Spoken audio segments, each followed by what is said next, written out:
So, great. So, it's again my honor here to be, on this platform, speaking with you guys on a topic which is very near and dear to my heart, both on AI security as well as the traditional cyber security. Okay, and we will get started. But before we talk about this particular topic for today, uh, for those of you, I'm sure you all are aware of the enormous amount of work that MFIRD as a community platform does.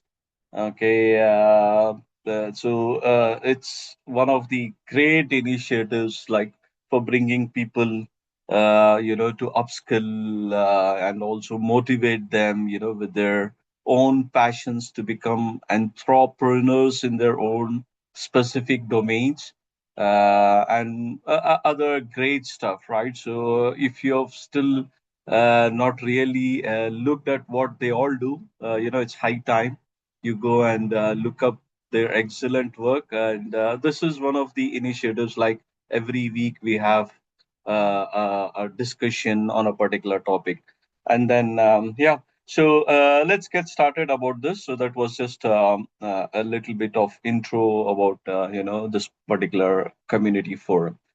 So AI and cybersecurity, the double-edged sword, as it is appropriately titled for today's session, is because AI is, making waves across all crucial sectors today. Be it from the finance to the healthcare, to the manufacturing, to the even for that matter, governments have all started embarking on the AI journey, right? To actually start, embracing this. Because it's offering so much of great, innovation these days with AI, every single area has plans to use this. So the same technology that is being powered to bring in innovation is also being weaponized by attackers, sophisticated attackers today.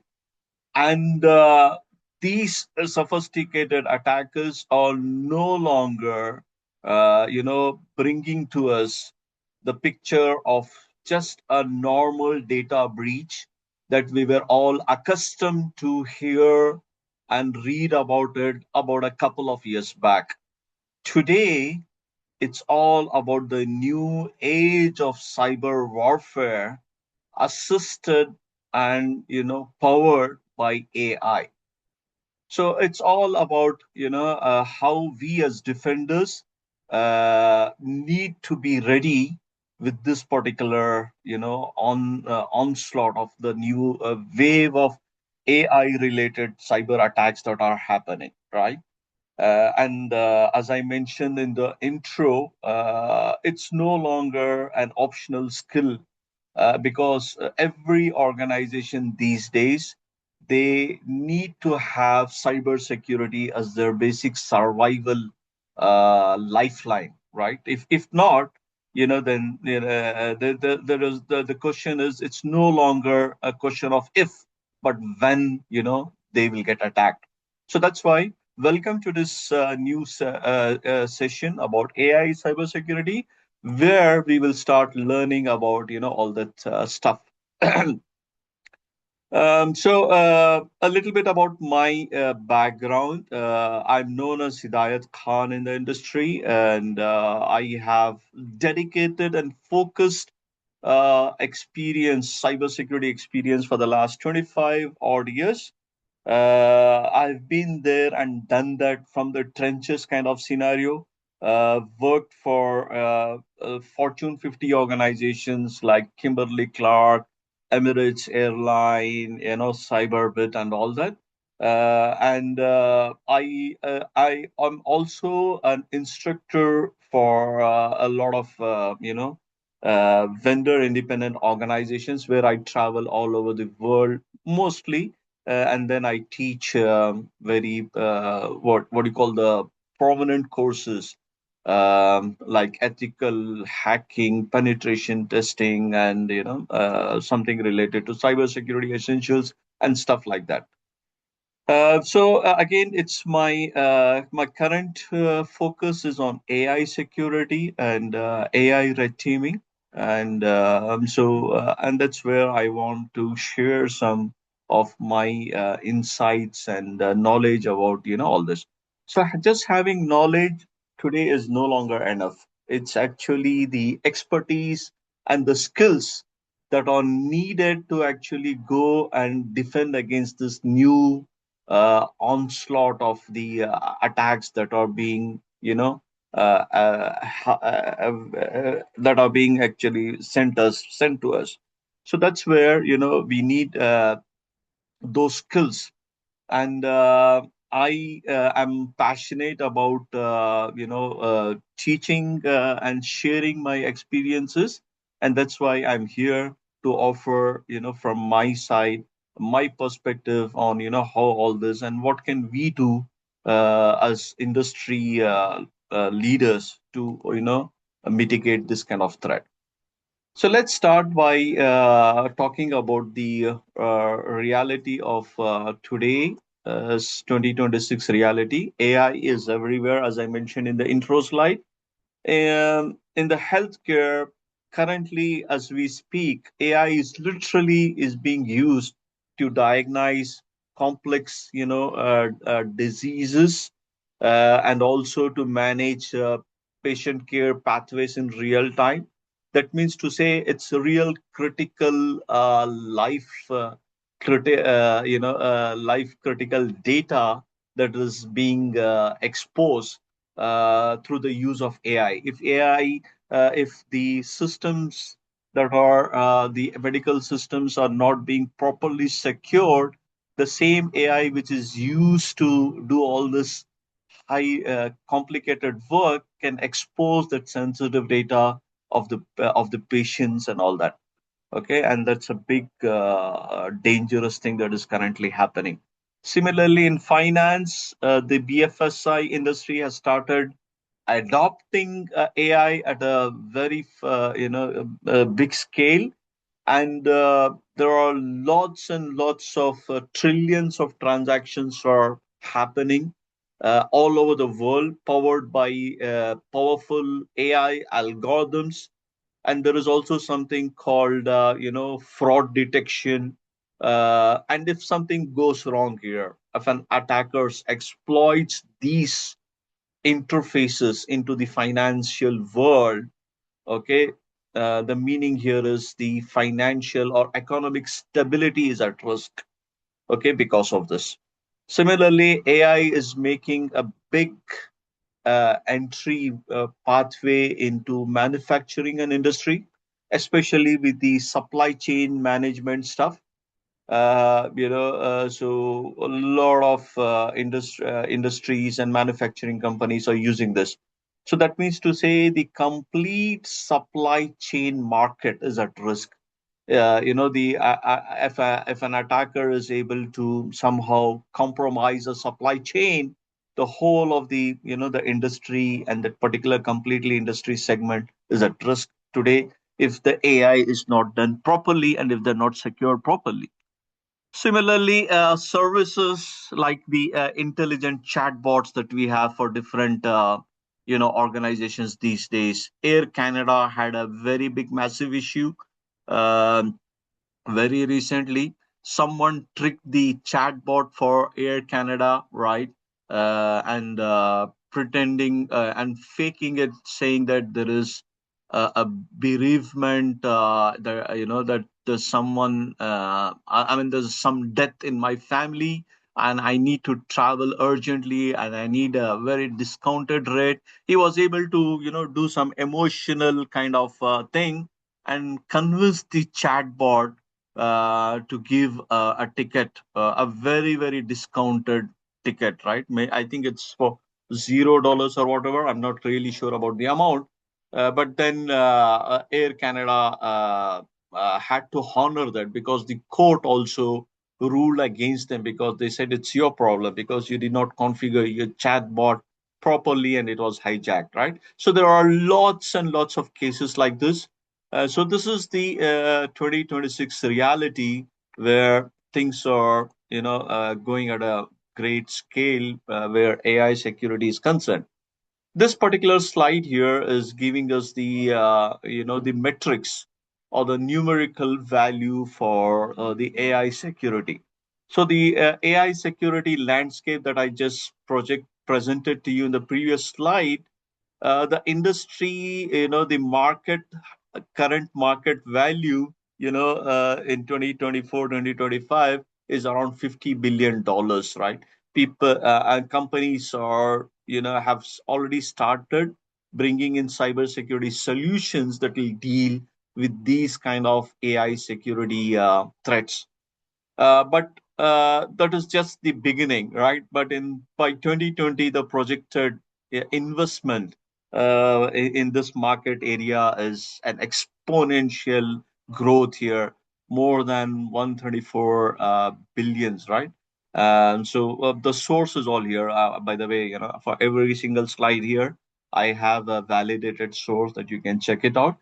So this is the current metrics. So that the point here is AI is not going to go slow. It's just keeps on increasing, and then the problems is also going to expound and compound from there because the same AI which is used for powering innovation is now being weaponized by attackers.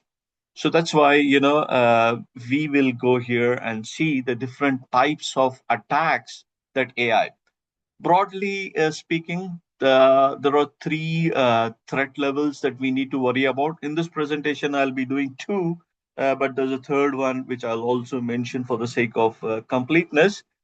So AI here is what I call it as AI powered attacks, the type 1 attacks where bad actors intentionally, weaponize AI to carry on with their uh, black hat activities, right?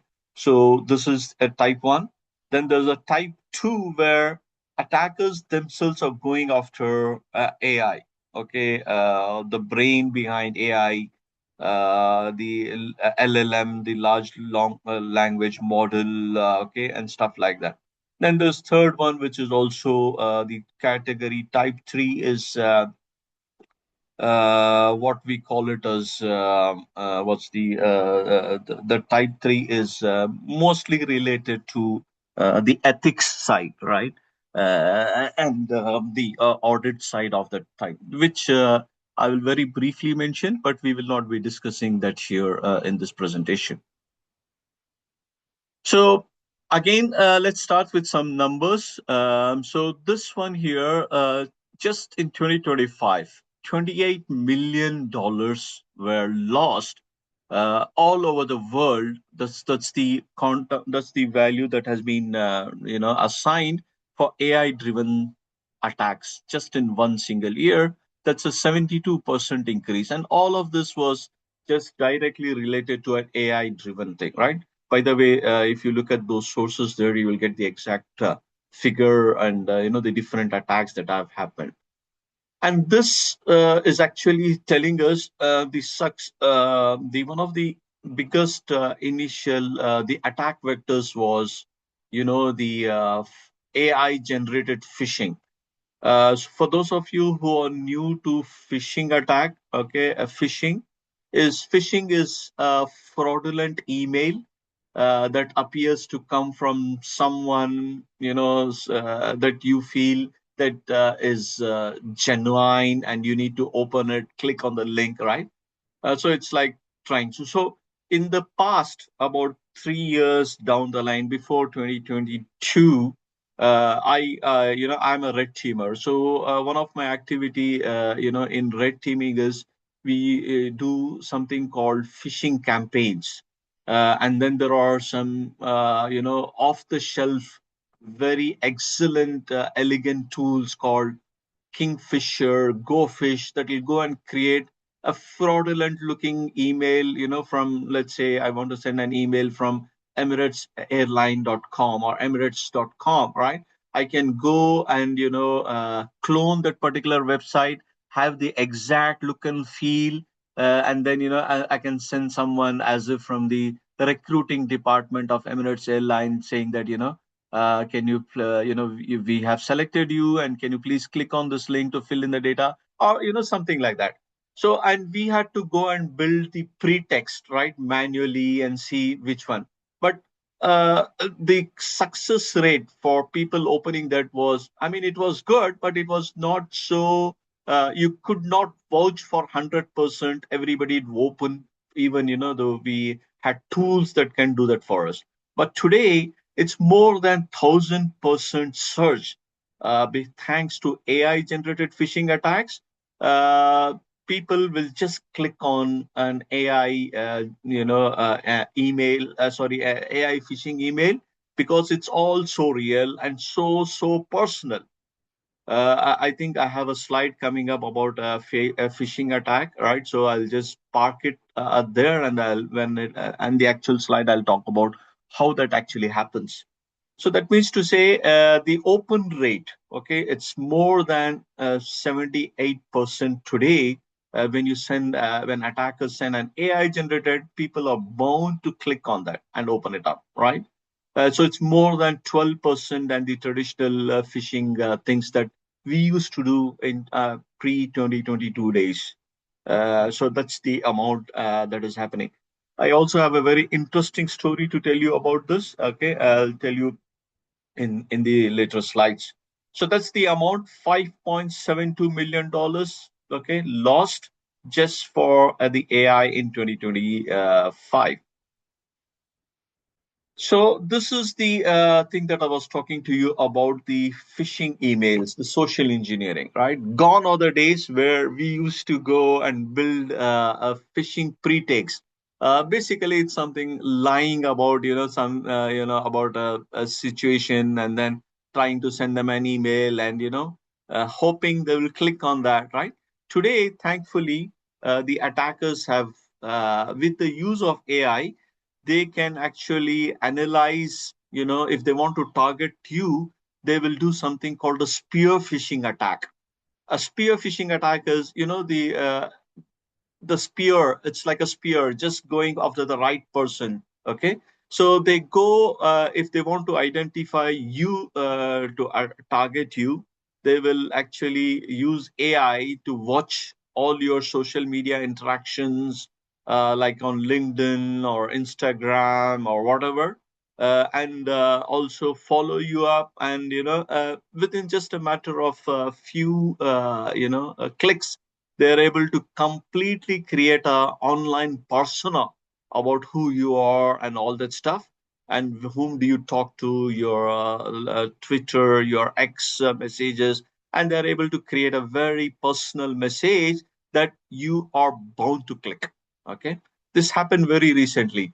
I'll not name the company and also the country where this attack happened, because it's a popular one, and I don't want to be recorded, and for this, and so let me give you the story behind this.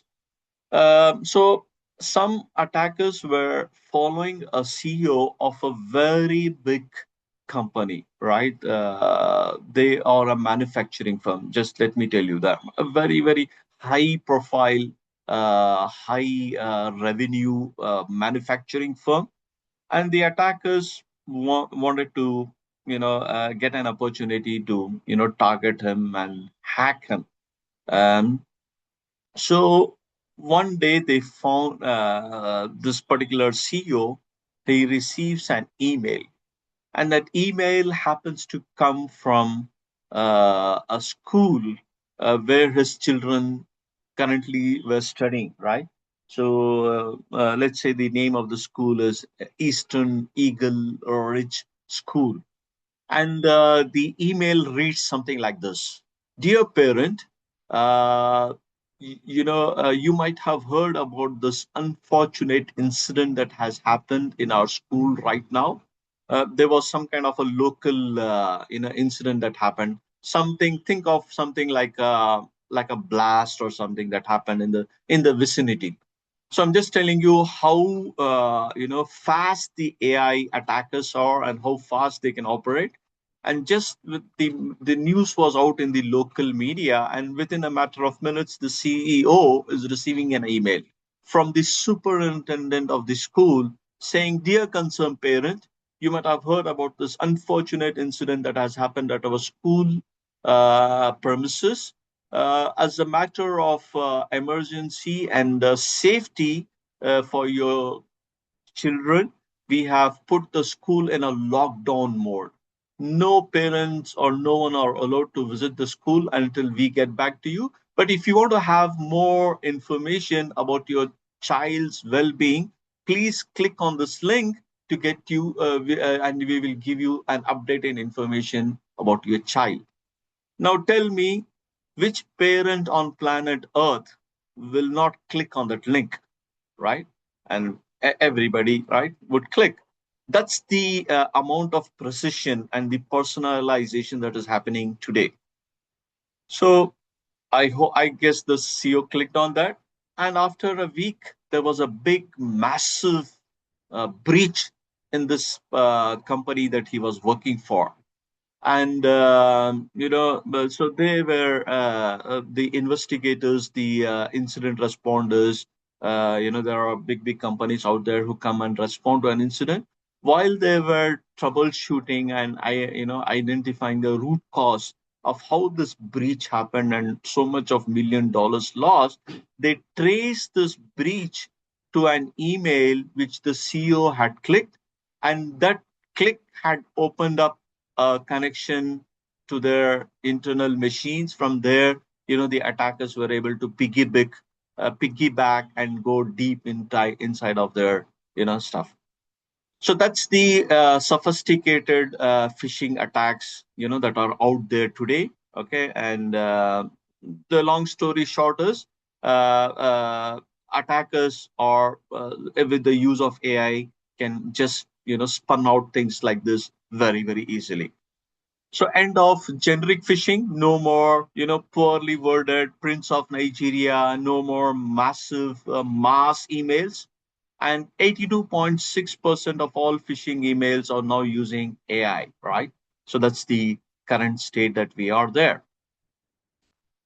And this deep fake, I'm sure all of you have heard about this, deep fake thing already. This is the software, right, that is used to create fake images, fake voice things. It just needs a sample of, I think, around 4 seconds, 6 seconds, a voice sample, and it can fake any message that you ask it, right, in that particular voice sample. All right. It can also create, it can also create videos and all that. So it so happened, this particular, again, this happened in mid 2025. AI generated voice and text messages were impersonating US officials targeting government personnel. But probably the most interesting was this one, okay, about a CEO voice cloning. This is again for for a manufacturing organization. They had offices. Their main office is in Germany, but they also have branch offices in Europe, like in UK and France. So it so happens the CEO of the UK branch office receives a call from on his phone from from the head CEO, of the group CEO, actually, from the Germany, right? And the numbers are all spoofed. And he says it's an urgent call, and actually speaking in a German accent to the Britisher, saying that we are doing a secret deal for acquiring a company, and I want you to release the funds urgently from your UK office before the competitor knows about it, right? So there was an urgency. There was the voice match.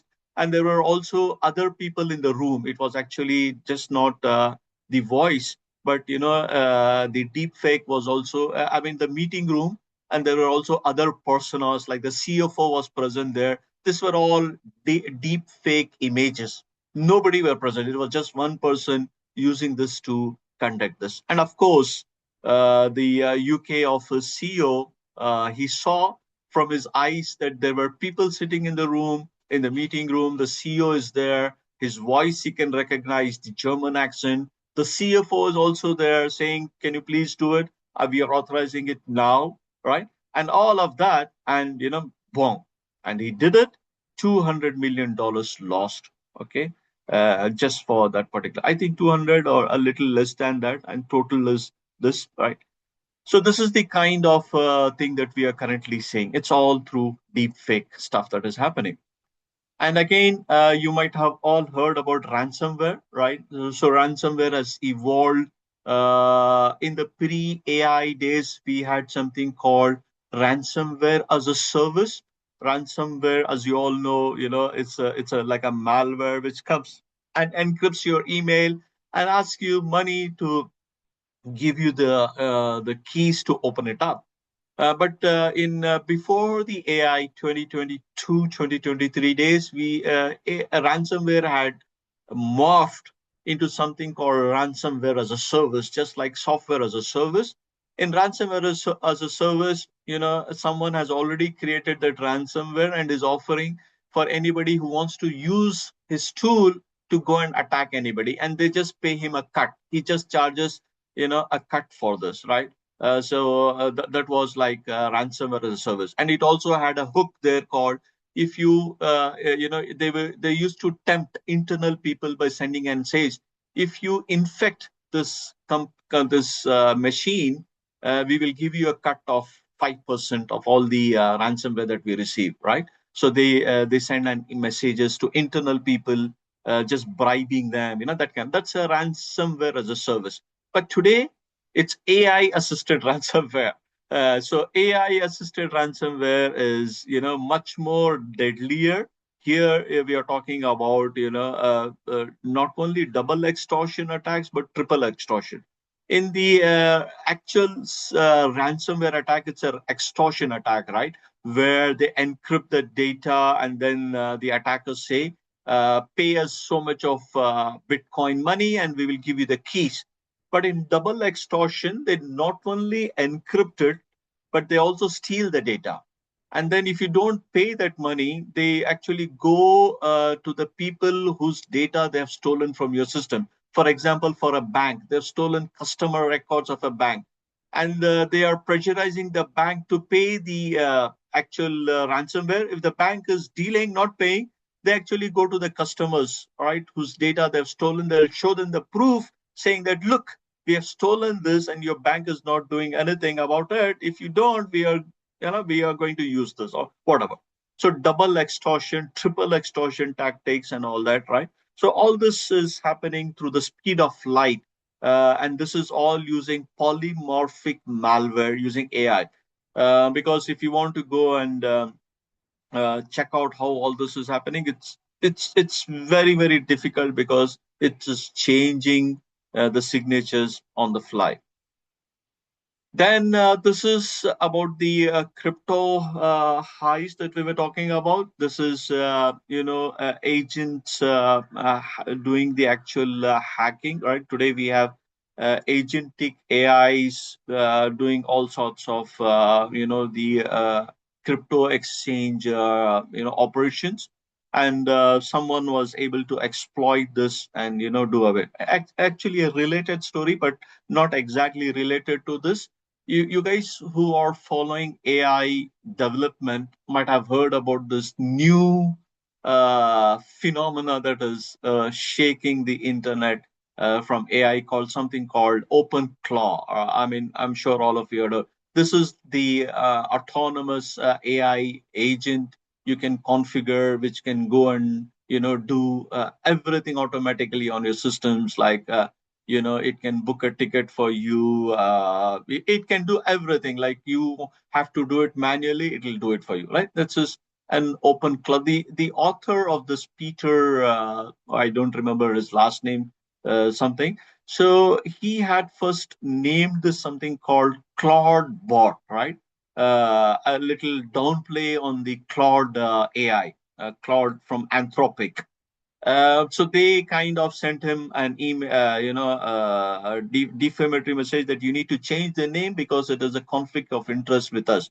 So he changed the name from Claude Bot to something called Mod Bot, and then from Modbot, he again changed it to OpenClaw, when OpenAI hired him. But before that, when he changed from CloudBot to Modbot, the name, within that few minutes where he was, moving from the handle, the Twitter or the X handle for CloudBot to Modbot, the few minutes that were exposed, the attackers, they used this little few minutes to create something called a token called dollar Claude, which was like a crypto token, and because the original Claude bot had more than 160 million followers, the token's value reached nearly 60 million, $16 million, and people believed it and they started purchasing this. But when this guy disowned this, saying that no, I'm not the person who's this, many people lost money of that, right? So this is the precision that AI attackers are now doing this anyway. So that's really happening out there currently. And this again is, I think this is the last slide for the attack for where the AI is being used by the attackers. A Russian speaker hacker, a very low tech hacker, by using AI, he was able to breach a very prominent firewall that you might have heard in the industry called Fortinet FortiGate firewall, right? And this guy was able to nearly in 55 countries, around 600 firewalls he was able to breach. Okay. Just a low tech guy, but by using AI, he was able to somehow do a reconnaissance of all the management portals being exposed on the internet, which were weakly configured, and using something brute force techniques, he was able to download the config files for the VPNs and all that, and all of that, with less time. Okay, and he was able to find this. So all of this is here. Amazon investigation actually talks about it a lot if you want to actually go and look at it. Okay, now let's pivot to the next type of attack, which is called the adversarial AI attack, where the attackers are going after the AI, the brain, which is actually handling the AI itself, right? So, so we have something called adversarial machine learning. So people who are aware about AI know there is something called the brain for AI, which is the LLM, the large language model, which is nothing but a very sophisticated autocomplete, right? His job is to predict the next token, stuff like that. So I won't get into the actual working of this because my focus is not talk about the actual working of AI.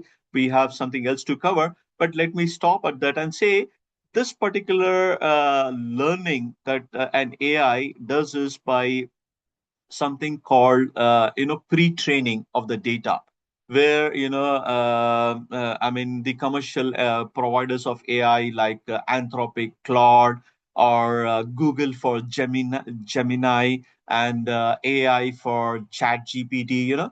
They have their own LLMs which they send it out. I mean, it's like they completely go and scrape the internet millions or trillions of time, and all in the work of, their main goal is to predict the next possible, statistical word as a pattern matcher, right? So in that, they have to learn many, many things. This is called pre-training. Okay. So if an attacker is able to somehow inject himself in that pre-training mode inside any of these databases, he can actually go and compromise the integrity of the actual system. Basically, hijacking the brain, or you can actually go and injecting inside of the brain dead, right?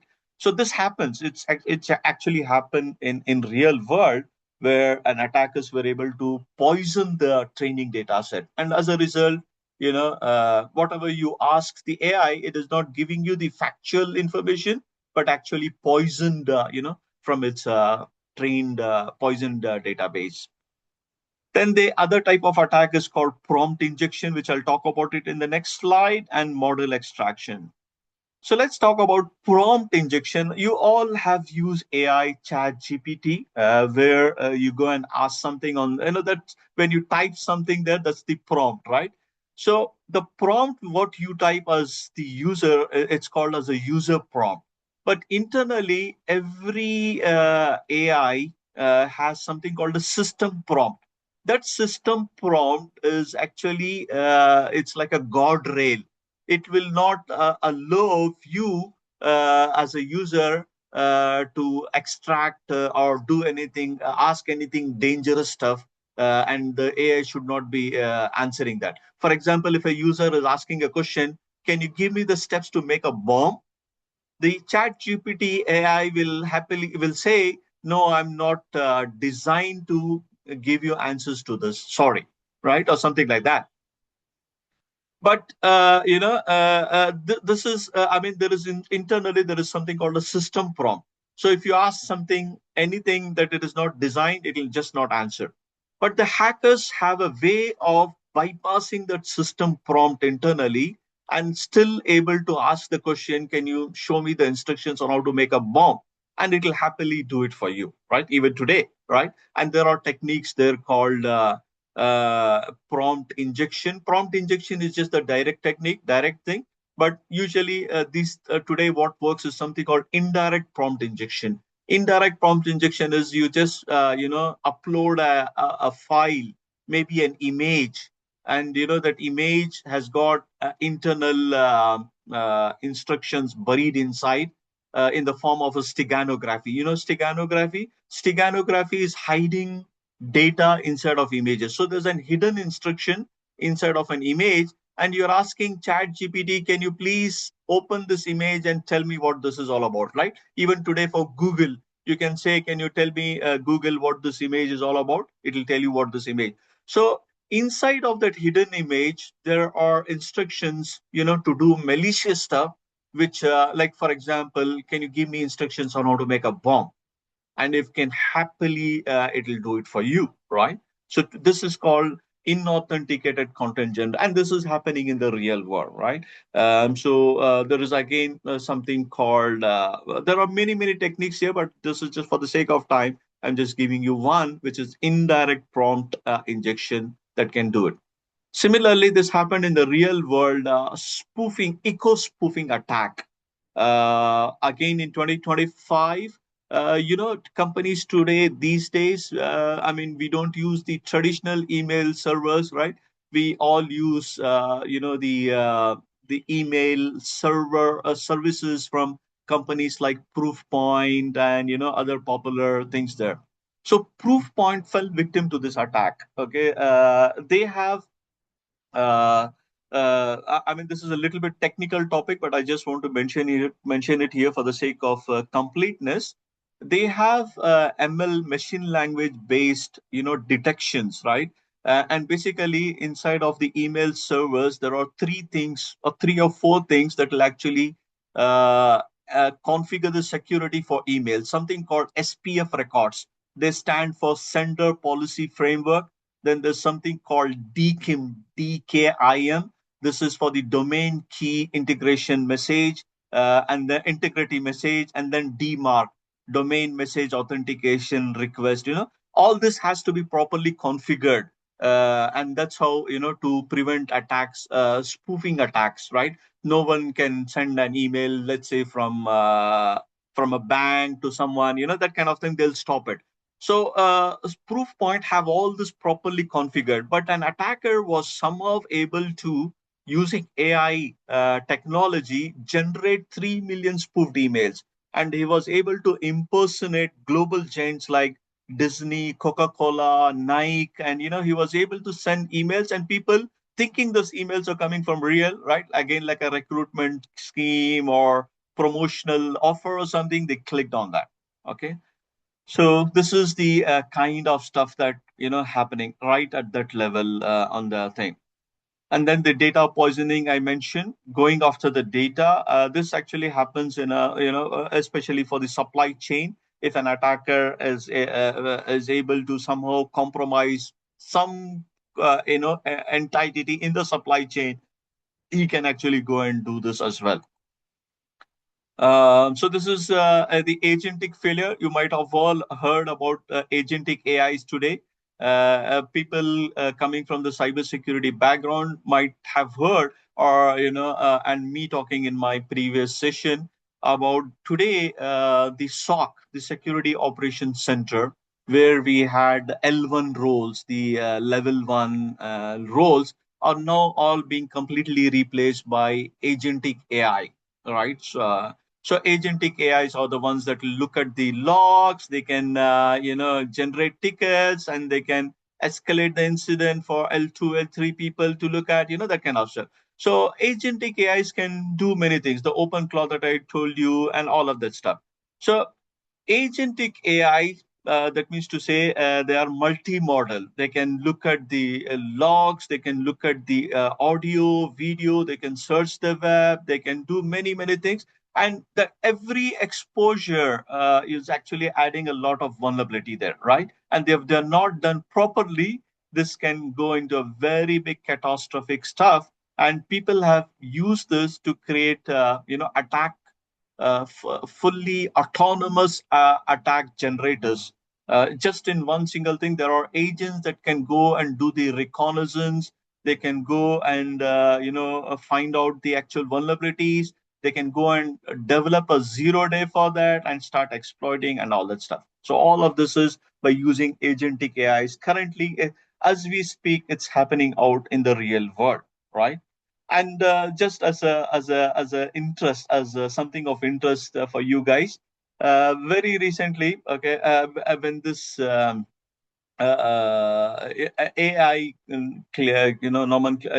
culture started, there was a social platform created just for AI. No humans are allowed there, and only AIs are chatting with themselves, discussing, how to conquer, and how to conquer the world. And it's amazing that they created their own religion, something called Krasta thing. I don't remember the full name, but if you go to this particular sites here, you will be able to know. So created their own religion, and evangelizing, creating prophets, like agents taking over the world, bringing their own new religion. Just like in the movies that we used to saw. Scary, fictional, but something happening in the real world as well. Anyway, so that was just giving you a bird's eye view of the current danger that we are seeing in the real world. So what do we do? Just sit back and ponder what is going to happen, fear and the thing? No, no, no. But the answer here is it's just not being amazed by this technology and thinking it can take over the world, but actually we need people who can understand this technology from both the sides, and how we can use this to defend the world from against all the stuff that I just discussed. So this is where cybersecurity is critical.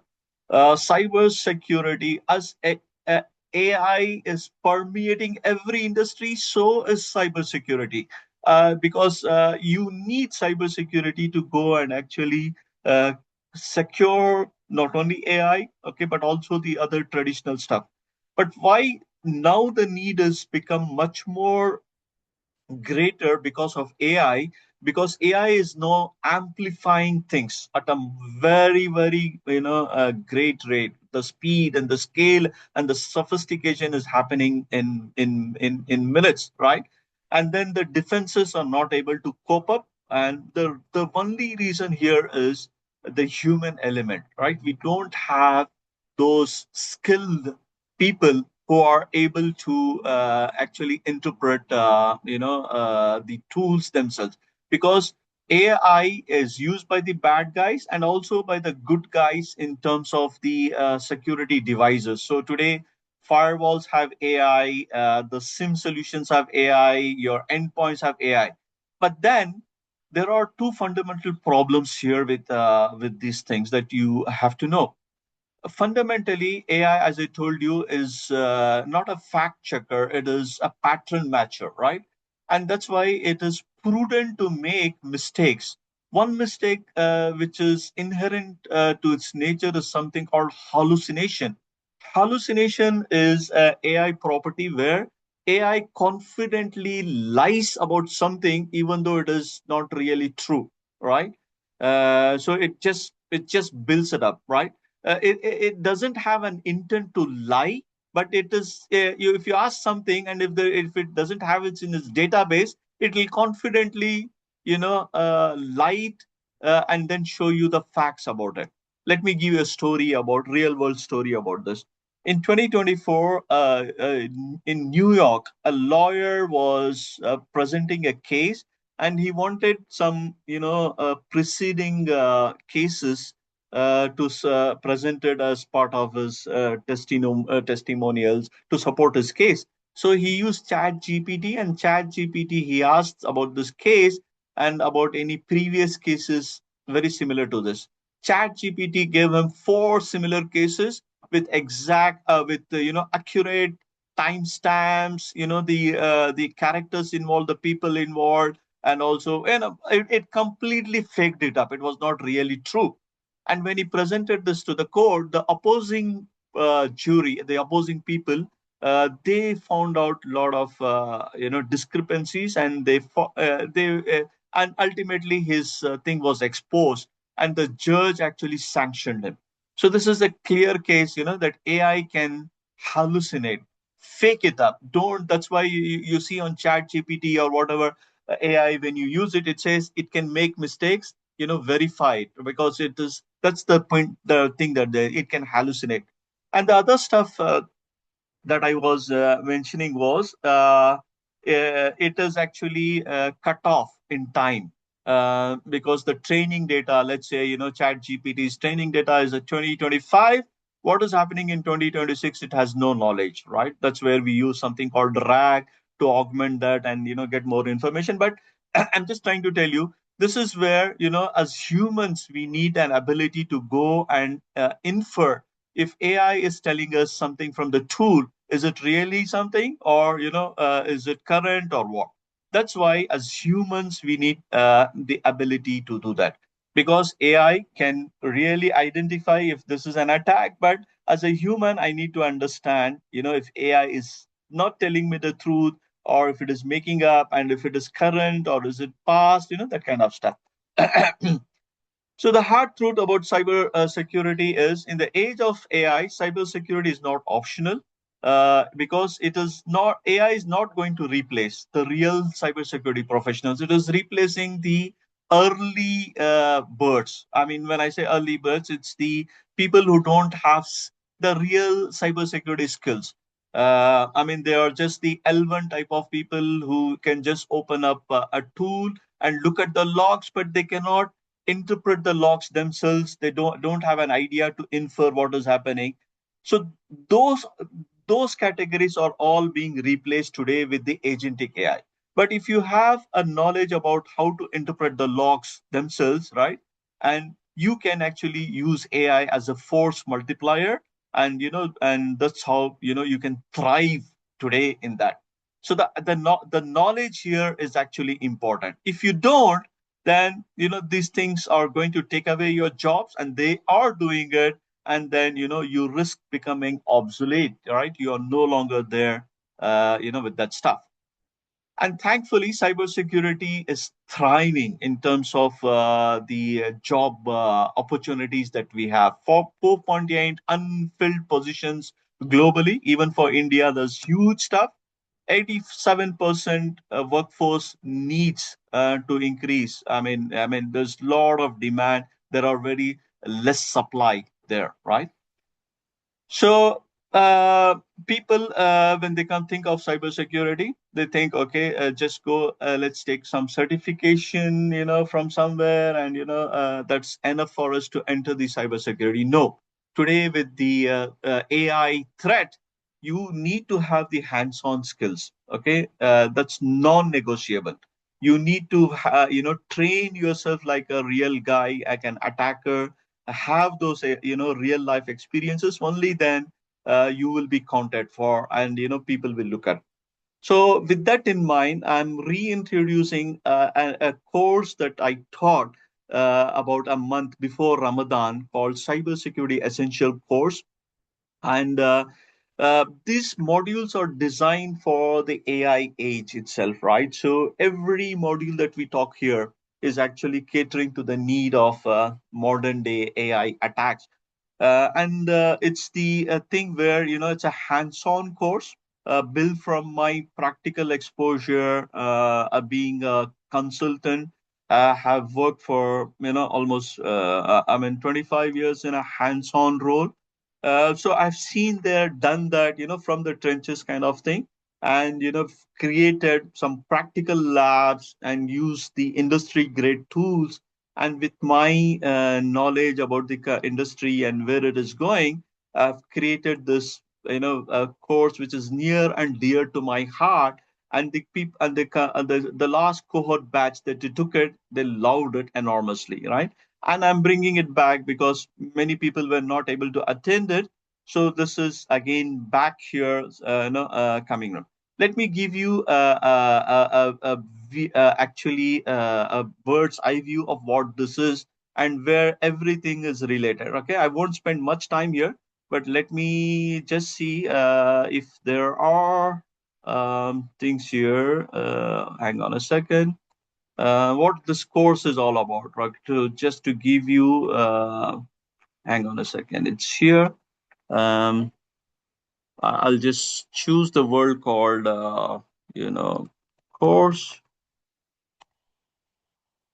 Where is that? It's here. Yeah. So let me just uh, yeah. So I'll just very quickly show you just a minute what this is. This is not a complete course, just the highlights. We do it as part of a debrief. Okay. So I hope my screen is again visible. So let me very quickly go. We talk about virtualization and the security because that's the foundational block for cloud. So we talk about the attacks on virtualization, the cloud security, and how the clouds exposure, if they're not done properly, what's going to happen. We talk about something called SDN, software defined networking. We talk about network fundamentals and how these things, if not done properly, because AI attacks also use the traditional networks, right? Networking traffics. So we look at the wireless security. We look at the defense in depth. We look at the firewalls, the next generation firewalls, the IPS, the SIM, honeypots, identity access management, MFA, password attacks, hijacking passwords, zero trust architecture, cryptography. Okay, plenty of stuff there, right? We talk about there, and risk management and AI security and stuff like that. Let me show you the actual, the labs that we do, just to give you an idea of how the labs they are, right? I won't talk about the other stuff here because of the time. So let's see the labs that are there. So created a small video about the different stuff that we do in the labs. So basically, a complete thing that is there, an incident response playbook, right? As a SOC analyst or as a defender or an attacker. So here in the phase one, using Nmap to discover the attack vectors, then Wireshark to investigate the thing, then Rita. This is how they do the actual investigation. Sarikata to actually go and block those attackers. P Studio to go and deep dive the malware, right? Reporting using the MITRE attack and the MITRE Atlas framework. and all that stuff. So this is a kind of stuff that we actually do in the class. So this thing is, we are bringing it back, okay, to popular demand. Okay, this is your opportunity if you are really interested in learning about this hands-on. We are, starting this course, okay, which is called the Cybersecurity Essential Course. So this is not a passive learning. It's you'll be doing things, right? Building the labs, doing deep analysis to build up the real world memory. And then this is for IT professionals who are already there but in different roles, not in cybersecurity, are starting into cybersecurity. We'll do deep dive into stuff like that. Graduate students who want to become cybersecurity geeks, okay, also can enroll for this course, and anybody who are switching careers into the fast paying cybersecurity, right? So this is they can also go for this course. And why learn from me? As I told you, I have industry experience, being there from the trenches, consulted for large organizations, and this course is based on my consulting experiences. It's completely action oriented. We learn the concepts, but we go back and do that stuff using hands-on stuff, right? So my expertise, coming from the actual thing. So the outcome after this completion of this course is you will be very confident knowing about these concepts. People who attended my course said now it's very clear. I mean, the foundation knowledge that we, is so clear that we are now able to understand exactly what is cybersecurity, because we talk about 20 or 25 different disciplines inside of cybersecurity, right?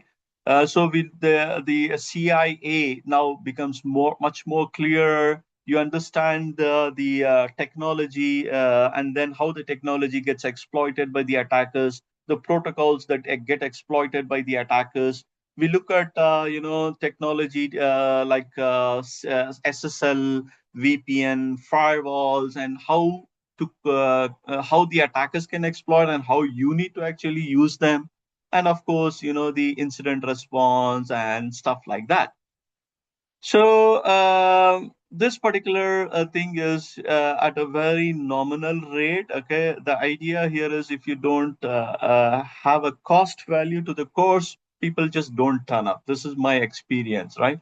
Even though we are doing this like community service, but then if the minimal value is not there, in my experience, it's anything free is taken for granted. They don't try. So that's why the fee there is actually the course worth is $9,000, right? I mean, I told you from my industry experience. So but then here you just have it for 10,000 rupees, and it's a hands-on stuff. We get industry grade tools, and I will be like a mentor, mentoring people even after the course. The people who took up my sessions in the last few days were still connected with me, and someone who I mean, there are very success stories. People, I don't want to name him, but he joined in without any practical exposure to cybersecurity. Today, he's teaching cybersecurity all by himself, right? Someone is actually a pen tester. Okay, he started with zero, and another is actually working for Big Five, I think in Accenture somewhere. So yes, so there are stuff, and that's why this course is starting on April 12th to 26th April. It's an online interactive session. 2.5 hours every day is the commitment, 9 p.m. to 11:30 p.m. On weekdays, we do it for 9 a.m. to 1 p.m. In 2 weeks, I'm sure you will get a lot of great stuff here, right? And those of you who are interested to wield the double-edged sword, master, cybersecurity to deal with AI, I encourage you to enroll. If you can scan this, thing from your phones, you will get the Google form, and if you send it out to us, my course coordinator, his number I think is here. Yeah, you can note down this number, or I'll also paste it on the chat. You can actually reach out to him, he will be giving you more information about this. So just scan this to get the Google form, and for those of you who are interested, can get back to us, and we can get going from there. It will be a limited batch for personal attention. I'll not be accommodating huge things, but I'll keep on bringing this. I found this has been to be very useful. Personal satisfaction to me is people getting into jobs, high paying jobs, right? That's a personal satisfaction to me that this has really helped. So now I open it to questions. So please go and ask questions, and if you want to, and then we can wrap this up.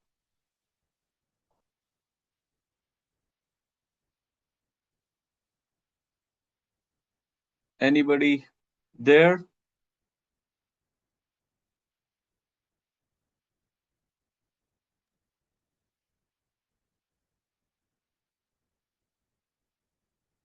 Audience can unmute yourself and ask any questions to Hidayath bhai.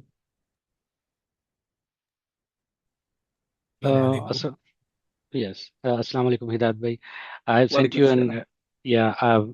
a couple of things. First is, the session was very helpful to understand the fundamentals and basics of the cybersecurity. Thank you. And okay. The second is, I'm into the cybersecurity risk management, basically into the AI risk management. I would like to connect with you separately and have a conversation on that, how best we can utilize and learn from your experience in the consultation. Sure. So That will be great. My honor as well to get connected with you. And yes, I can I did. share my insights with you, inshallah, and we can definitely, yes. Sure. Yeah. Thank you, Hidayath. But I sent you in a request on the LinkedIn, so we'll get connected on that. Sure. Great. Thank you so much. Thank you. So hello, one quick query or concern. So this course is only for the ones who are just getting started in the cybersecurity or in security in general, maybe. So do you have anything who is already have some experience on it? So again, maybe I can also connect with you one on one just to get some career guidance sort of thing. So. Yes, sure. I mean, you can get connected if you already have experience. Also, we can actually you can get connected to me, and we can discuss your background, and I can Sure. tell you if this course is right for you or not. Even I found people with experience really getting a lot of Mhm.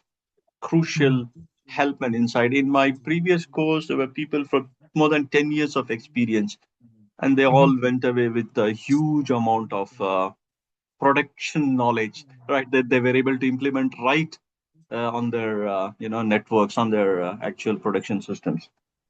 Sure, sure. So to get in Yeah, touch, the same number that you yeah. shared, Just like scan on that this and screen. then and send it out, and we will get back to you. Yeah.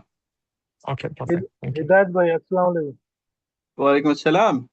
भाई I had 8 years of experience earlier from 2011 to 2018 but from 19 I have started my business.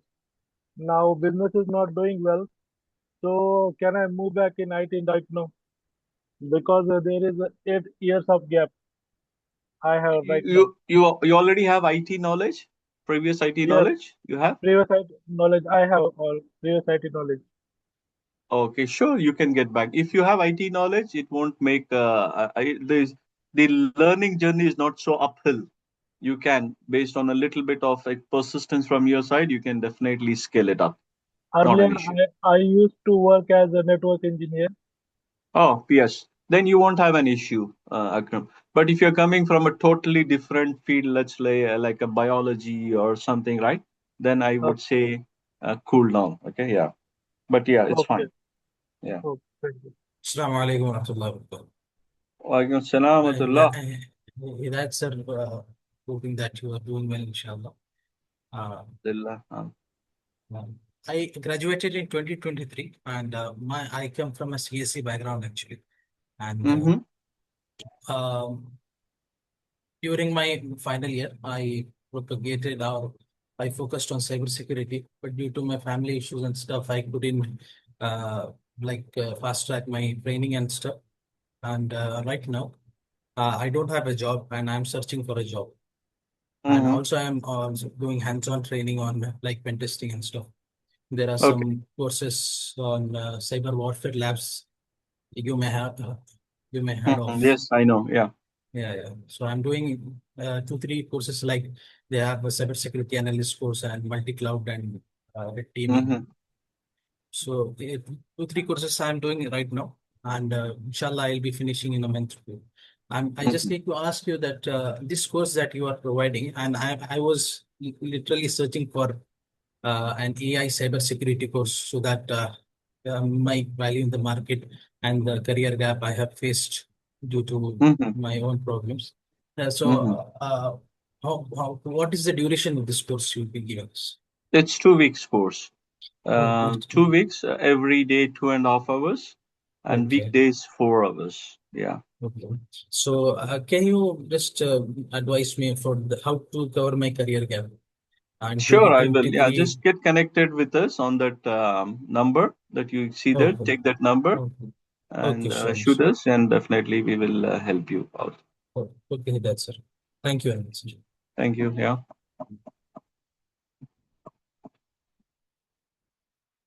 Any other questions?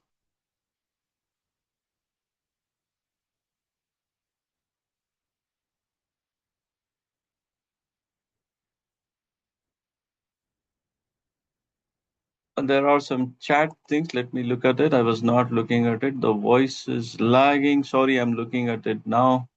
Sir, where do you see the cybersecurity in next 10 years, including jobs and skills? This is from, I don't know who's the user there. The next 10 years is going to be a boom with AI really permeating cybersecurity. Both of them are complementing each other, right? So AI is not going to replace cybersecurity skills. It needs cyber because of the infusion of AI. More and more people are needed to come and help the enterprises. So it's really going to be a big, big career initiative, right, for AI and cybersecurity both together. Yeah. So Mohafiz, I think I answered your question. What was I was not able to attain No, the complete meeting. yeah. Yeah, And the in recording will be provided. Yes. thank you. Akram Pasha, I had 8 years. I think I answered this your question. So prerequisite for this course is IT knowledge, right? If you have basic IT knowledge, it's more than enough, and you can get started. Of course, we will be doing little bit of deep dive technical stuff like network, what it is called. It's called deep packet inspection. For identifying the attacks and stuff. But since you're a networking guy, thing and almost all new stuff, a little bit of persistence and practice will make you an expert, right? I'll share you some case stories, success stories on how this can be done and how it has happened in the past.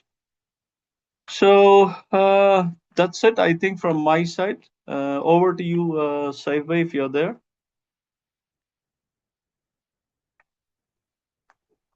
I'm going to share the actual thing again on the MFIRD group about the form. For those of you who have probably have not attended, they'll get that form, on the thing, and they can actually forward it to their friends. And also, anybody are interested, we can actually look at it. I think Saiba is not there. So if there are no more questions, I'm going to close this and looking forward to speaking to those of you who are interested in getting connected with us. Thank you so much. Hidayath, there is one last question in the chat. Yeah. Oh, there's a last question in the chat.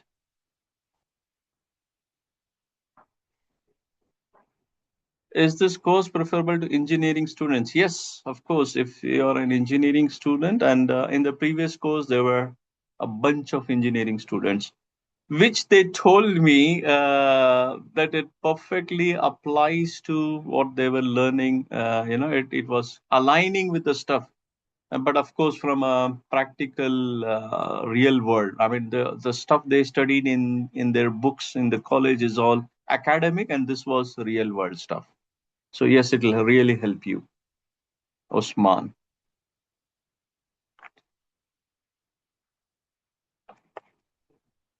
Okay, so if there are no questions, we can actually call it a day. And then I'm looking forward to speaking to you. You can just connect with us on the WhatsApp. And if you're interested in building a cybersecurity career, let's talk. Okay. Jazakallah khair. Assalamu alaikum wa rahmatullahi wa barakatuh. I'm going to end. Salam. Jazakallah, Jazakallah, Allah Hafiz.